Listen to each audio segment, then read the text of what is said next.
오늘의 말씀 창세기 49장 1절에서 16절 말씀입니다. 야곱이 그 아들들을 불러 이르되 너희는 모이라. 너희가 후일에 당할 일을 내가 너희에게 이르리라. 너희는 모여 들으라. 야곱의 아들들아, 너희 아버지 이스라엘에게 들을지어다. 루벤아, 너는 내 장자요, 내 능력이요, 내 기력의 시작이라. 위풍이 월등하고 권능이 탁월하다마는 물이 끓음 같았은즉 너는 탁월하지 못하리니, 내가 아버지의 침상에 올라 더럽혔음이로다. 그가 내 침상에 올랐었도다.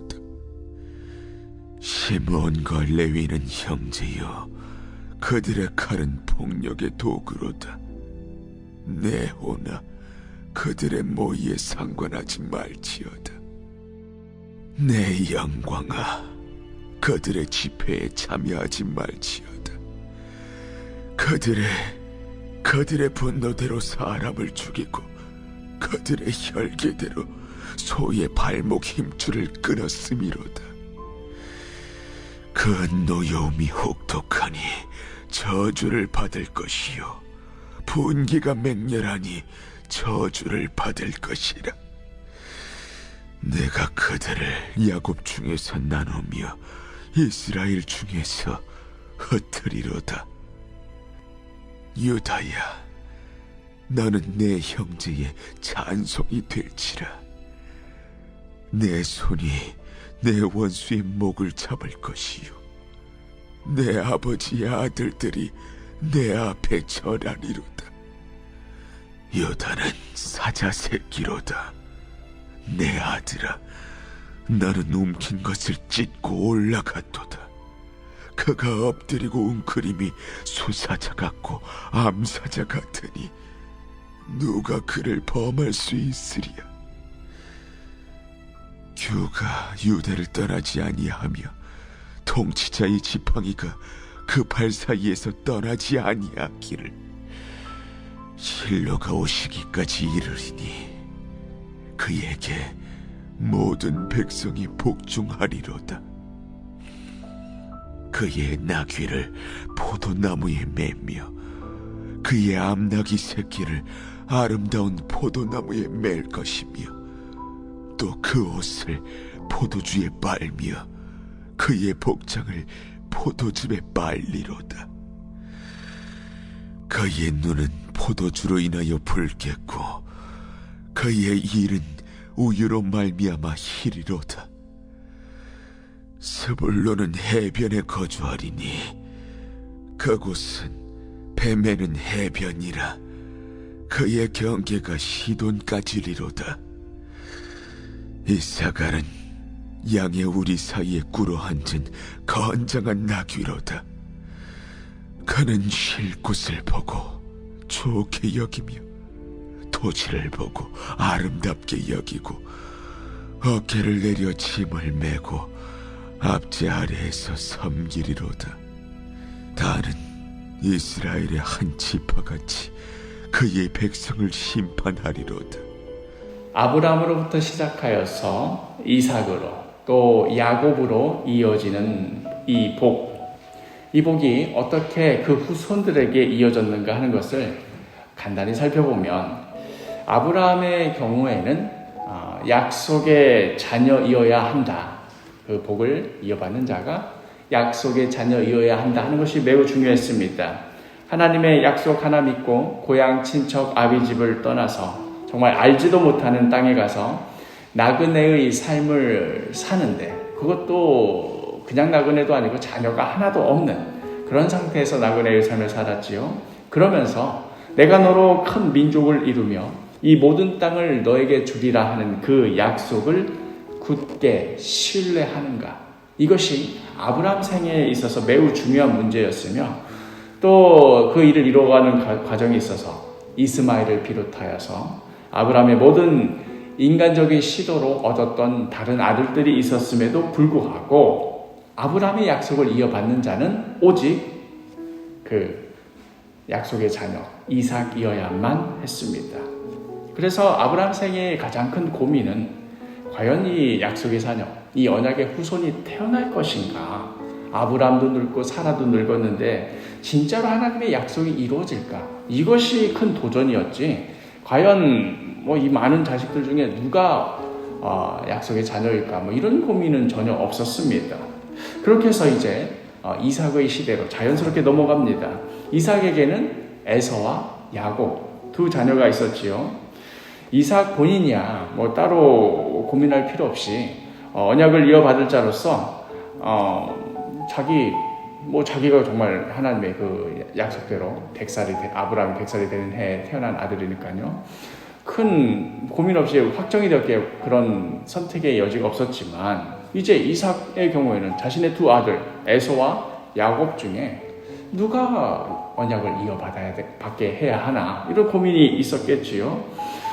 이때 이삭은 자신에게 기쁨이 되고 능력 있고 힘 있는 아들 장자 에서를 마음에 두고 있었습니다.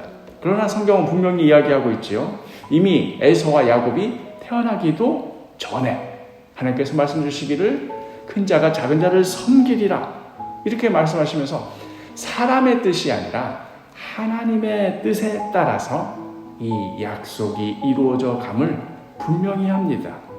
그런데 그 일이 이루어져가는 과정이 좀 변칙적이었지요. 야곱이 속임수를 쓰고 다른 사람을 넘어뜨리고 이 세상을 향해서 끊임없는 갈등과 위기를 만들어내는 그런 방식이었습니다. 또한 더 문제는 형제가 형제를 죽이려 하는 그런 일들이 이제 그 에서와 야곱 사이에 일어났습니다. 이미 오래전 아담의 범죄 시절부터 있었던 그 일, 이 땅에 처음으로 찾아온 죽음이 어떤 죽음이었습니까? 가인이 아벨을 쳐서 죽이는, 형제가 형제를 죽이는 그 죄악이 바로 첫 죽음이 임한 일이었고, 바로 이 죄악이 여전히 하나님께서 택하셨고 약속의 집안이고 이 후손을 통하여서 하나님 뜻을 이룬다는 이 집안 가운데도 그 죄악이 고스란히 들어와서 형제가 형제를 죽이려는 그 일이 재현되고 있었습니다. 그럼에도 하나님께서는 그러한 야곱을 모든 위협에서 지켜주시고 죽음의 순간에도 극적으로 건져주시면서 끝내는 하나님의 사랑으로, 하나님의 뜻을 이루어가는 자로 친히 빚어가셨습니다. 그렇게 해서 이제 아브라함, 이삭, 야곱으로 이어졌습니다. 이제 야곱의 때가 왔습니다. 야곱에게는 한둘도 아니고 12이나 되는 자녀들이 있습니다. 이제 과연 누구에게 아브라함으로부터 이어지는 그 약속을 이어받게 할 자녀를 그 자녀로서 택할 것인가? 장자에게 줄 것인가? 그러기에는 장자 르우벤은 야곱의 마음을 아프게 하였습니다. 오늘 본문 3절과 4절. 르우벤아 너는 내 장자요 내 능력이요 내 기력의 시작이라. 위풍이 월등하고 권능이 탁월하다마는 물의 끓음 같았은즉 너는 탁월하지 못하리니 내가 아버지의 침상에 올라가 더럽혔음이로다. 그가 내 침상에 올랐었도다. 아버지의 첩과 같이 잠을 잔 그 이야기를 지금 언급하고 있는 것이지요. 그러면 르우벤은 장자이긴 하지만 안 되겠다. 그렇다면 가장 사랑하는 아들 요셉에게 이제 아브라함, 이삭, 야곱, 그 다음 요셉 이렇게 이어져 가게 할 것인가. 그러나 그렇게 요셉만을 편애했던 바로 그 일을 인하여서 형제들이 요셉을 미워하였고 죽이려 했던 일이 있었다는 것을, 그 오랜 세월 동안 자기 자녀들이 그 아버지를 속이는 바람에 몰랐었고, 또 그 속이는 그 오랜 기간 동안 그 자녀들도 괴로워하고 있었고, 하나님의 손길이 아니었다면 영락없이 이대로 무너져 버리고 말, 형제가 형제끼리 죽이고 속이고 아버지 속이가는 이런 것들로 인해서 다 갈기갈기 찢겨져 버리고 말았을 자신의 가족, 자신의 자녀들이었음을 야곱은 말년에 분명히 보았습니다. 그리하여 야곱은 어떠한 일을 하는가? 자신의 모든 자녀를, 12아들을 다 축복합니다. 아버지 이삭 때에는 자신이 그 복을 받는 동시에 에서는 저주를 받아야 했지만, 그리고 바로 그것 때문에 오랜 기간 동안 그 저주를 받은 형 에서를 두려워하며 살았지만, 이제 야곱은 자신의 그 모든 자녀들을 다 축복하면서 12자녀 모두가 하나님의 약속을 이어가며 하나님의 아브라함으로부터 내려오는 그 복을 이제 이 세상 가운데 널리 퍼뜨려지게 하게 하는 그 당사자로서 그 복을 이어가게 합니다. 그리하여 이스라엘의 12지파가 이렇게 해서 탄생하게 되는 것이지요. 이 중에 이제 요셉의 두 아들 에브라임과 므낫세가 따로 각각의 지파를 형성하게 되고, 또 레위 지파는 땅을 차지한 일 없이 제사 드리는 일에만 집중하면서 따로 영역을 갖지 못하게 되고, 그리고 나서 정말 하나님의 때가 되자 이제 출애굽 이후에 또 가나안 정복 사건 이후에 이스라엘 12지파가 12 영토를 차지하며 다스리고 정말로 하나님의 그 약속이 성취되게 됩니다. 무엇보다도 야곱이 유다에게 했던 축복, 창세기 49장 10절, 주가 유다를 떠나지 아니하며 통치자의 지팡이가 그 발 사이에서 떠나지 아니하기를 실로가 오시기까지 이르리니 그에게 모든 백성이 복종하리로다. 이 축복대로 훗날 다윗이 유다 지파에서 나오게 되고 그 다윗 왕조가 이스라엘을 계속해서 다스리는 그런 일이 이어지게 됩니다. 궁극적으로는 마태복음 1장 1절, 아브라함과 다윗과 예수 그리스도의 계보라. 아브라함과 다윗과 예수 그리스도의 계보라. 아브라함으로부터 다윗, 예수 그리스도에 이르기까지 그 약속의 자손이 이어지며 하나님의 복이 성취되어 가는 것을 보게 됩니다. 예수 그리스도의 십자가 은혜로 말미암아 죽을 수밖에 없었던 우리 모두가 하나님의 자녀가 되는, 아브라함에게 주셨던 그 복의 궁극적인 성취가 이루어져가는 역사가 예수 그리스도를 통해서 이루어졌던 것이지요. 어제 우리 주일 설교 시간에 말씀드렸던 대로 이제 그 복은 이후에 세워진 교회를 통하여서, 그리고 그 교회를 이루고 있는 우리 한 사람 한 사람을 통하여서 우리가 서 있는 자리에서 오늘날에도 이루어져 가고 있는 중입니다.